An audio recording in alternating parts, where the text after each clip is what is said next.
So first of all, thank you for your kind invitation, and thank you to all of you for being here. Okay, so we are going to have two parts of this workshop. Just some theory in the first part for with also some cases, practical cases, and then we have workstations. So we also had some real cases that we diagnosed, and so we can try to in the second part to perform some diagnosis together. You have ABUS experience already, or maybe the doctor, yes, you told before, and some of you normally uses ABUS in a screening setting or diagnostic and clinic.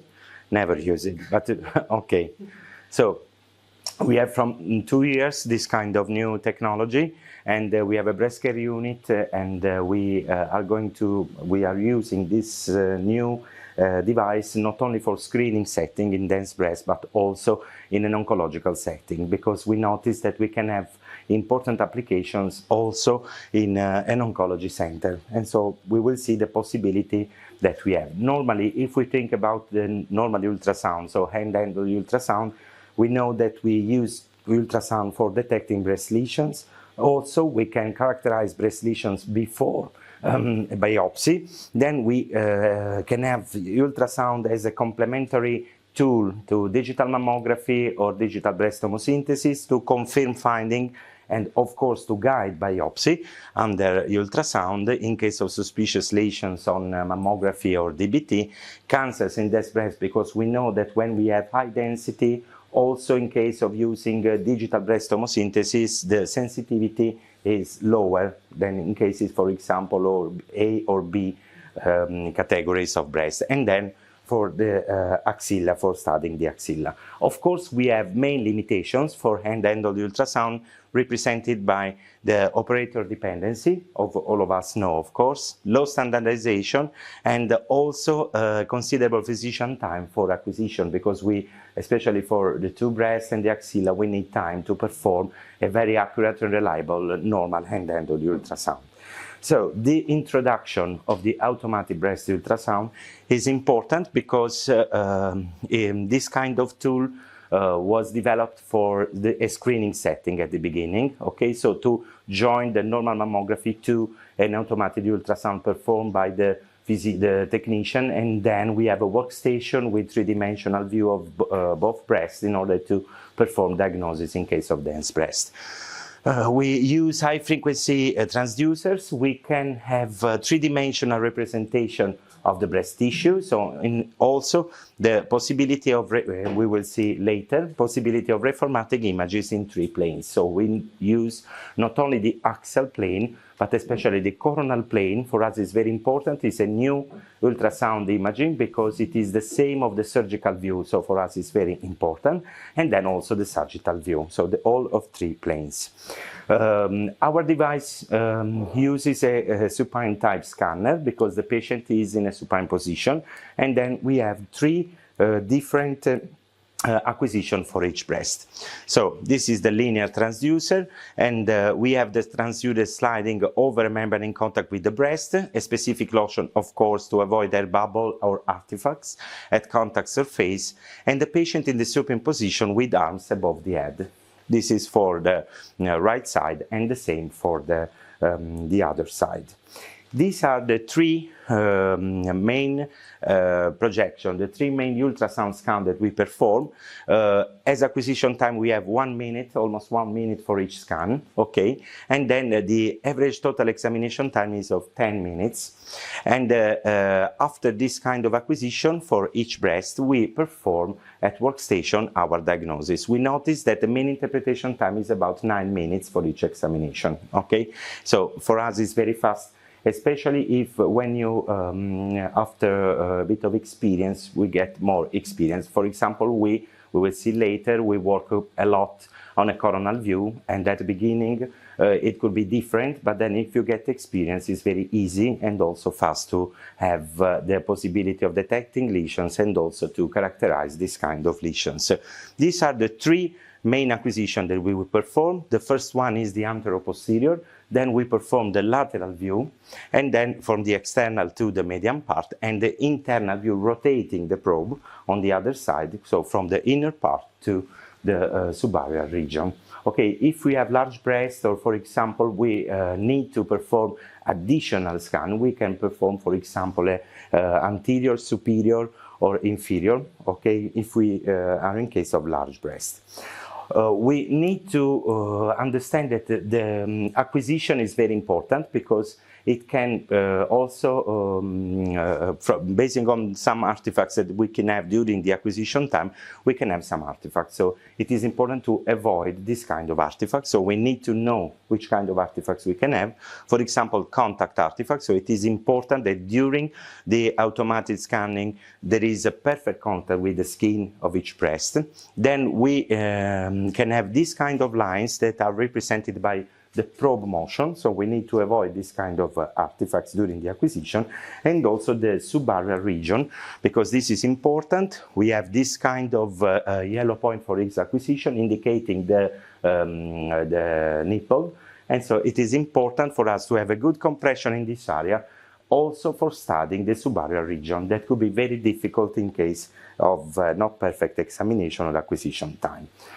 Already a lot of studies have been reported in the medical literature, in the scientific literature, and here we have this, there are the main experiences already published in the medical literature. As we can see, for the performance of this kind of tool, we have a sensitivity, a mean sensitivity of 92% and specificity of 84%. So this kind of diagnostic tools are promising, and also if we compare with the handheld ultrasound in terms of diagnostic accuracy, we found no significant difference between ABUS and also normal ultrasound. So it is really a promising technique.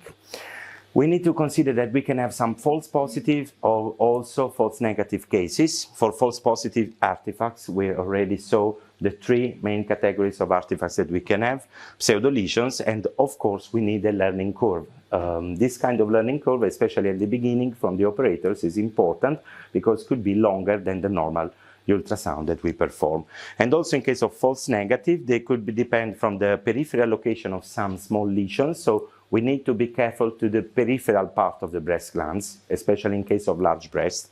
And exactly large breast, the learning curve, especially at the beginning, and then the lesion size. Because as we can see, we have 97% of detecting rate after the centimeter. So for lesions more with a diameter of more than 1 centimeter, but we can have for 3 to 5 millimeters a lower diagnostic rate of almost 50%.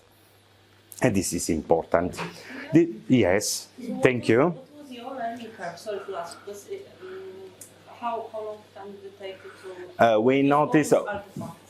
Okay, no, we noticed it is not so long, because depending on how many examinations you perform for session. So at the beginning we had a lot of examination, especially negative cases, and so we had the learning curve of almost 2 to 3 months. Okay, so it's not, see, it's not enough, but it is important the beginning. So of course we need to perform always at the beginning the hand-handled ultrasound in order to compare your findings, and then also the mammographic reporting in each cases. So you use it for all the patients? We use at the beginning, yes, for all the patients. We have some problems, or okay, otherwise we can continue. No, it's okay.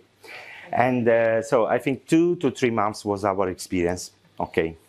For all patients, it will depend on the indication. So if you have a screening setting, or an oncological or a clinical diagnostic setting.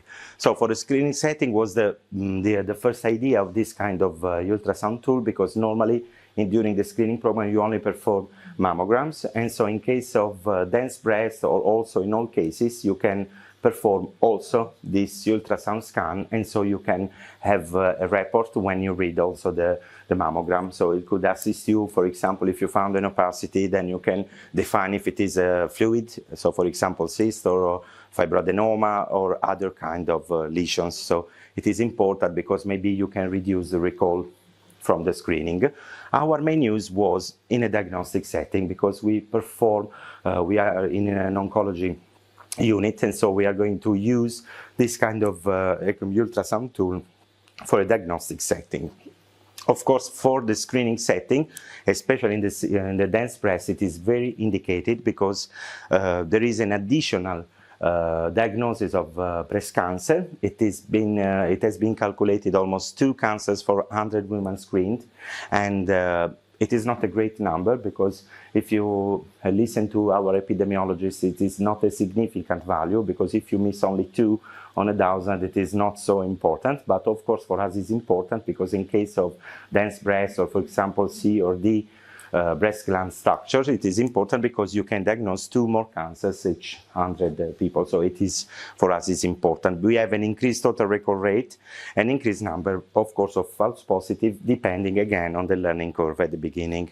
Okay, this is important. We notice the different breast structures, so it is important for the detection. Again, we based on the study reported in the medical literature, and these are the main studies regarding the detection rate of ABUS in a screening setting. We will see later, but just already some cases for the detection. So usually we work on the coronal plane, that is this one, searching for black holes. So all lesions appear as black holes here. Then you can find the same black holes in the normal transverse plane that we use every day with handheld ultrasound. And so we can define the lesion that we detected on the coronal plane. Our use is this one. In the slides before, we talked about the mean diameter. Of course, we can find also 3 to 4 millimeter of diameter of lesions. So it is important because you always can identify the lesions on the 3 planes. And so if you only see one, for example, on coronal, and you find also in the other 2 sections, also in case of very small lesions, you can be sure that there is the presence of a new lesions inside the breast. So for the detecting, it is very important. Our applications were more than screening because we use in an oncology setting. Which kind of applications could derive from this automated breast ultrasound? First of all, the lesion characterization. When we found a lesion or a suspicious lesion, we know that today, also before performing the ultrasound guided biopsy, we want to understand which will be the aggressivity of that lesions, which will be, for example, the molecular subtype, because we know that some ultrasound features could be different basing on the different molecular subtype of breast cancer. So for lesion characterization, we can have more information and also a better standardization of this kind of process. Differential diagnosis between benign or malignant nodules, and then molecular imaging connected to the subtype of breast cancer.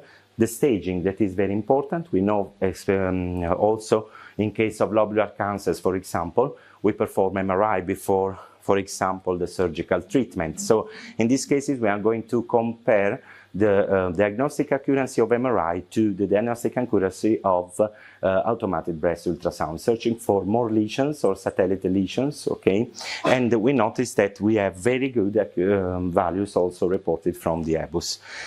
We normally use also as a second look after MRI. So when you perform MRI, you have new lesions, you need to search in ultrasound. We know the problem of the changing from the prone position during MRI to the supine position during ultrasound. Also in this aim for a clinical setting, we can use ABUS because it could be less operator dependent, and thanks to the 3-dimensional view at our workstation, we can be sure that the lesion we found at the second look ultrasound is the same that we detected on MRI. And the last one, but it is the most interesting, we believe, the response evaluation to neoadjuvant chemotherapy. We know in case of triple negatives or HER2 enriched cancers, today we perform neoadjuvant chemotherapy before treating, before surgery. And so we need to perform MRI before starting the therapy and then after, or in some studies also during the therapy, in order to evaluate if the lesion is going to respond to therapy. And so in this case, also ABUS is very important. Probably in the future, we will not use the injection of contrast material as in MRI, but we can have a morphological view, as in this case, with an automatic measure that could help us to evaluate this kind of partial or complete response to therapy. So we are very positive for the future in this aim, in our first experience. So lesion detection and characterization, staging, second look ultrasound, and also response to therapy. For our lexicon, for our diagnosis, we use, of course, the BIRADS categories and also the American College of Radiology, the same of the ultrasound, searching for masses or non-mass lesions. And it is very important, this new sign that has been also introduced in this lection, that is represented by the retraction phenomenon. This kind of phenomenon is normally detected on the coronal view, on our coronal planes. In our normal hand-handled ultrasound, we don't have this kind of plane, so it could be very difficult to diagnose the retraction phenomenon. For us, it's important because we use the coronal plane, because the ABUS can provide us, for our diagnosis, this kind of detection.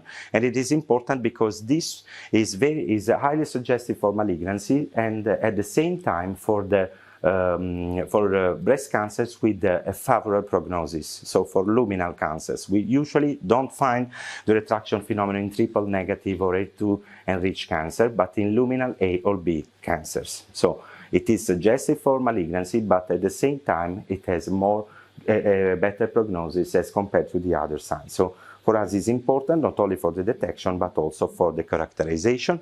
This is the category that we follow. I think that all of us know this kind of standardization for mass lesions, and it's very easy. I told you we will see later. For mass lesions, it's very easy because we found the lesion, we can find the masses. So maybe it's also during the learning curve is the first step. It's very easy, depending also on the size of lesions, but it's not so difficult. Coronal plane, again, is the same of surgical view. So for us, it's very simple to identify. This was also our experience because today we can identify also DCIS. So before, we only had microcalcification on mammogram, etc. With the high frequency normal ultrasound, but also with ABUS, we are able to identify also the CIS, because on the coronal plane we can better identify, for example, microcalcification foci, and also the possibility of finding hypoechoic areas. The very interesting area of lesions is represented by the architectural distortion, because compared with the mass lesions, these are more difficult to identify on normal ultrasound. Again, thanks to the automatic scanning and the coronal view, we are able to better identify this kind of lesions that are defined as hypoechoic areas without associated mass. And so these, for example, are the most target that we need to identify in ABUS, because normally we have non-oriented hypoechoic area producing distortion of the normal breast parenchyma, normal breast without developing a real mass or a real nodular lesions. Okay, they are important because they could be DCIS again, as I told before, but also lobular cancer. So it is very important. And in the detection of architectural distortion on the coronal plane, of course, ABUS has a better performance, a better diagnostic accuracy as compared to hand-handled ultrasound.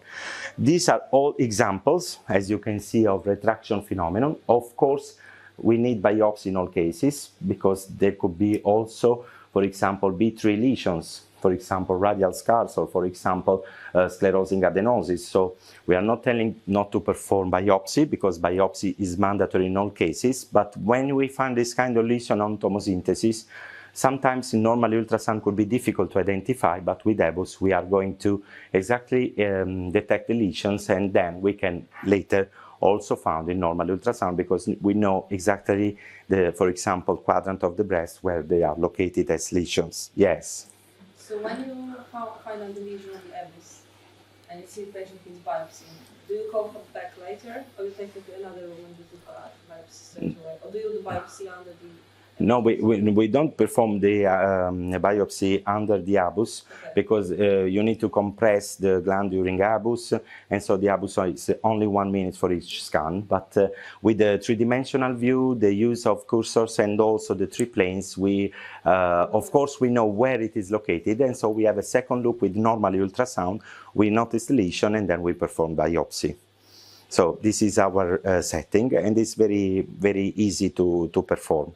Okay, of course, if you don't find, you still have the stereotactic way for performing biopsy, because if you see on DBT, you can perform with a DBT-guided biopsy. These are the main features that we need to know for differentiating benign from malignant lesions also in ABUS. Of course, the lesion type, and so mass lesion or architectural distortion or margins. The lesion shape is very important, okay? The presence of retraction phenomenon, because this phenomenon is highly suggestive for malignancy and again for luminal cancer. The echoic halo around the lesion, and then very important, the post-acoustic features, as already appears for normal ultrasound, for hand-ended ultrasound. Okay, because if we have, as we see here, shadowing, so of course it is highly suggestive of malignancies, but we also need to be careful because all triple negatives with not so good prognosis, they don't have shadowing, but they could be also enhancing on posterior view. And so it is important because this kind of, we will see in molecular imaging, this kind of features in shadowing could be useful for differentiating from luminal or, for example, triple negative cancers. So it is important. And then the presence of calcifications, because as we already saw before, we can easily find also small clusters of microcalcification inside the nodule in the coronal view. Just for anticipate something, in the future we will see at the end, we could also have artificial intelligence applied to this kind of imaging for CAD system, or also for machine learning or deep learning that can be useful for the interconnection of all the kind of features, and then to have also an aid for our diagnosis and for our differential diagnosis. For the staging is important because for the tumor size, we know that when we are going to stage lesions with MRI useful, we can have higher size as compared to pathology.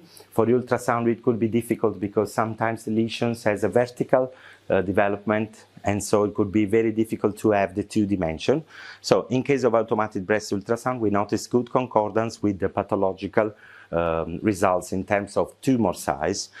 Also with the lesion size on MRI. Of course, in MRI, useful they could be appear with a higher size as normal, and also as normal ultrasound, and also ABUS, correlation with pathological lesion size, and also with the extent.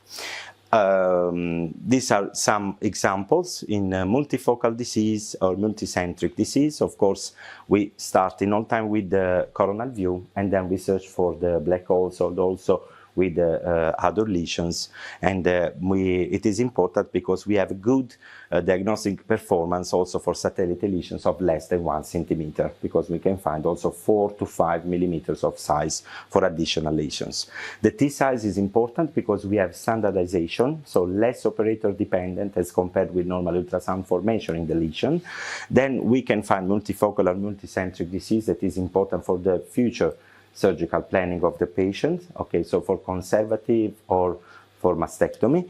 And then bilateral disease, because in all cases we have bilateral acquisition also with automated breast ultrasound.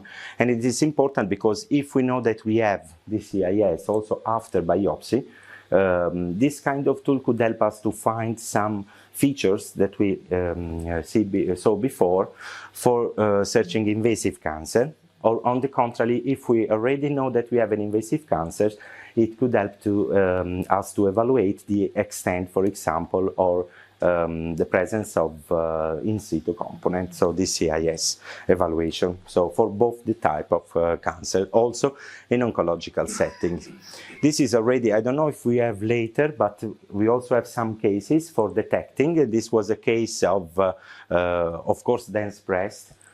Not for screening, but for normal clinical evaluation. And we have round opacity here. As you can see, they are fluids or normal cysts, but in tomosynthesis, we notice architectural distortion. So on the coronal plane, as for tomosynthesis, we notice the presence of the lesions just around the benign cyst.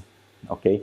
Then when we have the visualization of retraction phenomenon, we can identify also on the transverse plane, on the sagittal plane, and we can detect the lesion and also define the lesion, because as you can see, we have irregular edge, irregular shape, some also small microcalcification inside, but this was just an example where the coronal view is completely almost the same of the view that we have on the tomosynthesis slice, on the DBT slice, for the evaluation of the extent. The other application was the second look ultrasound after MRI, searching for satellite lesion again, and so we have the similar performance. Probably it will be also better performance, because also in this case we have less operator dependent tool, okay? And for detecting this kind of lesions we need to, yes? It will be targeted ultrasound, or will do the whole breast? If we, thank you for your question. First of all, if you already have an ABUS before MRI, we can just reevaluate the images without performing a second ABUS, because it will be the main advantage is that you can study images all the time, also in a retrospective view. So after MRI, if you already have ABUS volume, we can reevaluate the volume without performing new ABUS to the patient. Otherwise, if we perform ABUS, it is better to perform the two breasts in all cases, because for us it's important in some cases, if you have artifacts, to compare one side with the other side to be sure that that satellite lesions already exist in the breast. So the suggestion is to perform all the time the two breasts. In our cases, maybe we have some cases also here for neoadjuvant chemotherapy when we already have a volume and then we perform MRI after therapy and ABUS again, we can perform only one side because the other one was already acquired before the therapy, for example, 2 or 3 months before. Okay, thank you. And then this was the importance, because we know that for the second look ultrasound, we need to move from the prone position during MRI to the supine position. So this is very important because we know that we can have a rotation of lesions. We also performed a study evaluating the rotation from the upper median region to the outer or the inner part, etc. So it is very important because with an automatic scanner by ultrasound, it could be easier to find satellite lesion, and so to avoid, for example, MRI guided biopsy that we know that could be difficult and also time consuming. And these are some examples. Of course, you have also some technical advantage because we have a curved plane with a very high possibility of contacting all the surface of the breast you want to study after MRI. And so in these cases, for example, what do you think? They are benign or malignant lesion in this ABUS coronal view? When during MRI we find mass lesions or with a diameter ranging from 6 to 8 millimeters. And then we performed the ABUS on the coronal view. First of all, we have all mass lesions. And then if you consider the shape and also the edge, they are all regular. And so they were benign lesions with the fibroadenoma, of course. Yes. The last part in an oncology setting for us is very important is the evaluation of response to therapy, because we know that during MRI we can use also diffusion and DVI, but you still need, if you consider the standard protocol, to inject contrast material. And so we are performing this study comparing, we have already 45 cases comparing MRI to ABUS, and we are really positive for the future because we are not noticing any difference in terms of response evaluating without injecting of contrast material. Of course, you need the first volume, you need the time zero ABUS examination before therapy, and then it is easier to compare because it is less operator dependent. You can have a very accurate measuring of the diameters on the coronal, sagittal, and transverse view if you have a correct examination. And it is important, these are some cases, and also for the sensitivity and specificity for the prediction of complete or partial response, we have value ranging from 80% and in terms of 88 for sensitivity, and the specificity also as also happened with MRI, we have lower values, but it is the same problem of MRI for specificity. And also for the literature, it is already been demonstrated that we can use this kind of tool for the early prediction of response to therapy, comparing. It is important because for molecular imaging is strictly connected. We need to know this kind of classification. It is important because luminal A, or the first one, sorry for some Italian, of luminal B could be with a good prognosis, but this kind, so non-luminal, HER2 enriched or triple negative, need to be identified, and we can also try to characterize the lesions before performing the ultrasound-guided biopsy.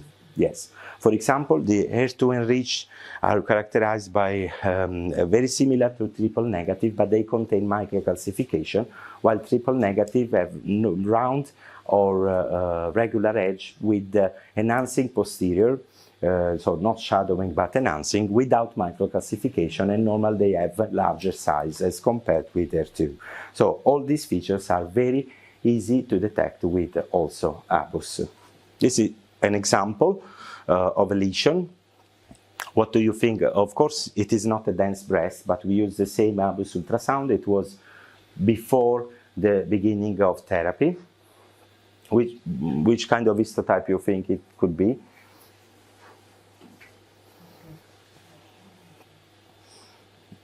It was a young lady, yes, not so. And it was a triple negative. Also on mammography, we have oval or round, okay, with 2 centimeters of diameter. We perform biopsy, and of course, you also use the marker inside the lesion, because after the therapy, if you have a complete response to therapy, and so you want to perform conservative surgery, you need to locate the lesion after the therapy. So the presence of the marker is very useful for this kind of location. So this was the mammogram. This was the same case tomosynthesis. Okay, so the slice where we can find the upper inner part. This was MRI before. So in this case, we can perform also one side because the other is completely negative, but we prefer to have at time 0 both breasts. Also because in an oncology setting, the patient will come in the next 6 months or years, so you have already a volume for evaluating also the follow-up of the patients in the future. DVI also, I don't know if you also use DVI with eye signal, and if you have ADC map, the ADC is very low inside the lesion, so very easy to understand it is malignant, and this is the ABUS. You need to get used, but this is the normal, this is the nipple, and this is the lesion. And the coronal view, and here you have the transverse view, the axial view. Okay? After the therapy, do you notice some difference, or it could be difficult? We have a complete response to the therapy. So this was the lesion before, and this is just the site of our marker that we performed. And maybe here, just a moment. Okay, and so this is the marker. If you identify, you have the hyperechoic part that we located inside the lesion with the fibrotic area, that is the shrinking of the lesion after therapy. Okay, so this was the part, and we had the conservative surgery. So if you, after the learning curve, it could be very easy to understand and to measure the response to therapy, also in an oncology setting. This is another case, could be difficult, but I prefer also to have here because it was located in the very inner part, okay, of the breast. So maybe the peripheral part could be difficult to be evaluated with ABUS, but in these cases we knew the lesion. So this was the time 0 lesion here, and the coronal plane, and again the transverse plane. Okay, here in the inferior part, median inferior part, and here you have the transverse scan before therapy.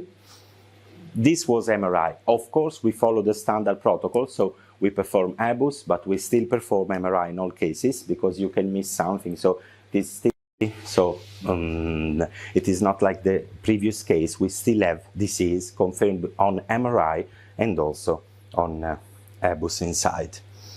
Another case, of course, advanced disease, inflammatory cancer. So chemotherapy also in this case, MRI before and MRI after therapy.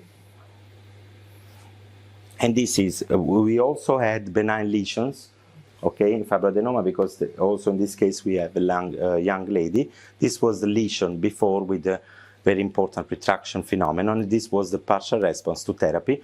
We can evaluate with less operator dependency the size of the lesion to the different molecular histotypes. So if you notice the retraction phenomenon, as I told you, it has been correlated to luminal cancers, for the post-acoustic features enhancement for triple negatives, for the irregular luminal cancer with better prognosis, etc. Okay, and this was the same for the different histotypes. Okay, so HER2 enriched because we have round shape and microcalcification. In medicine, not always so easy. Again, biopsy is mandatory, but is important. And the first one, retraction phenomenon and luminal cancers.